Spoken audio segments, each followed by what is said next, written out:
Sejarah Warung Tegal Warteg. Titik, titik, titik, titik, titik. Warung Tegal biasa juga disingkat warteg seringkali menjadi andalan warga segala kalangan untuk mengisi perut yang keroncongan. Keberadaannya tidak hanya terpusat di kota-kota besar, tetapi juga berdiri di kota-kota kecil di seluruh Nusantara. Hidangan-hidangan di warteg pada umumnya bersifat sederhana dan tidak memerlukan peralatan dapur yang sangat lengkap.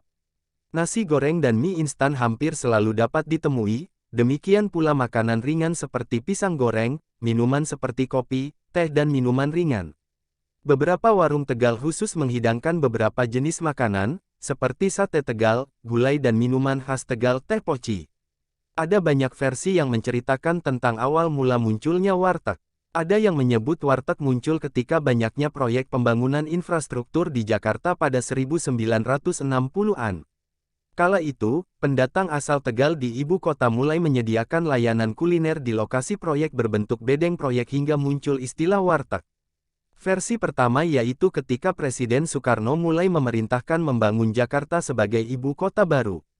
Sebagai arsitek sekaligus orang nomor satu di Indonesia, Soekarno merancang langsung bangunan-bangunan yang akan mengisi Jakarta, seperti Monas, Jembatan Semanggi, Tugu Pembebasan Irian, dan beberapa ruas jalan lainnya.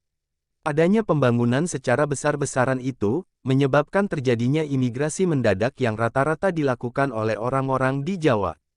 Versi kedua bermula dari setting gegeran Mataram Batavia antara Sultan Agung dan VOC, di mana terjadi pengerahan warga Tegal sebagai prajurit penggempur VOC di Batavia.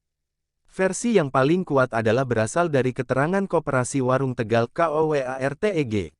Warteg ternyata sudah ada di sudut-sudut kota Tegal berupa warung-warung tenda seperti halnya warung tenda yang umumnya tersebar di wilayah Indonesia, terutama di Pulau Jawa, seperti angkringan di Yogyakarta dan wedangan di Solo. Sedangkan penelitian dari Rinda Astuti, dosen IAIN Pekalongan menjelaskan dalam jurnalnya yang berjudul Pengusaha Warung Tegal di Jakarta bahwa fenomena warung Tegal sebagai salah satu bentuk usaha gastronomi berskala mikro di wilayah urban atau kota. Gastronomi adalah istilah untuk menjelaskan berbagai hal yang berkaitan dengan penyediaan atau penyajian makanan. Warteg sejak awal kemunculannya selalu berkaitan erat dengan perkembangan kaum urban dan pemenuhan kebutuhan perutnya. Urusan gastronomi ibu kota sebenarnya bukan hanya nama Tegal yang lekat dengan berbagai makanan yang ada di ibu kota. Orang Padang atau orang Minang juga sangat kental dalam hal kedaulatan perut orang ibu kota. Warung Tegal warteg adalah penyelamat. Tepatnya, penyelamat perut rakyat yang keroncongan. Ya, sebenarnya selain warteg juga ada warung makan lain yang menawarkan menu yang tak kalah murah. Namun, karena menjamur di mana-mana dan Kepalang dikenal sebagai penyedia kuliner murah meriah. Kuliner yang tersedia di warteg kebanyakan sebenarnya terbilang sederhana, tetapi cita rasa yang kaya dan mengena di lidah itulah yang menjadi daya tariknya yang lain.